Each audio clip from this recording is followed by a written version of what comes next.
Alamin natin ang resulta ng halalan sa Baguio City. Live ngayon doon ang umarangkadang balita mula kay FMR News Baguio correspondent Emil Peredo. Emil, may naiproklama na ba ng mga nanalo ng mga kandidato dyan? Yes, madaling araw nang iproklama sina Atty. Mauricio Dumogan bilang kinatawan ng Lone District of Baguio at si Benjamin Magalong bilang alkalde naman. Dumating sa Board of Canvassers venue si Atty. Mauricio Dumogan alas 10:30 kagabi. Suot niya ang traditional na bahag bilang pagkilala sa kultura ng Cordillera.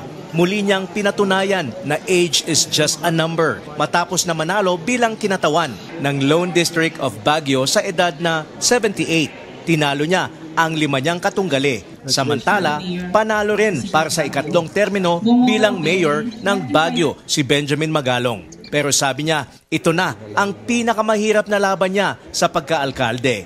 Nakakuha siya ng 55,497 votes at 9,000 ang lamang niya sa katunggaling si Congressman Mark Go. Bandang alas 10 kagabi nang mag-concede si Go nang makitang malayo na ang agwat ni Magalong sa bilangan ng boto. Kinamayan niya si Magalong bilang respeto sa pagkapanalo nito. 132,000 voters ang lumabas para bumoto sa midterm elections dito sa Baguio. At muli, panalo pa rin ang mga taga-Baguio dahil patuloy na isa ang lungsod sa pinakatahimik na lugar tuwing eleksyon. Emil, maraming salamat pala. Alam mo, Emil, partner, no, yan si Sir Dumogan. College pa lang ako, na-interview ko na yan. So, ganun nakatagal. Kaya nagulat ako kanina, nakita ko. Anyway. 78 years old eh. Oo nga eh. Kaya nga. Sir, maraming salamat. Emil Peredo ng FMR Baguio City.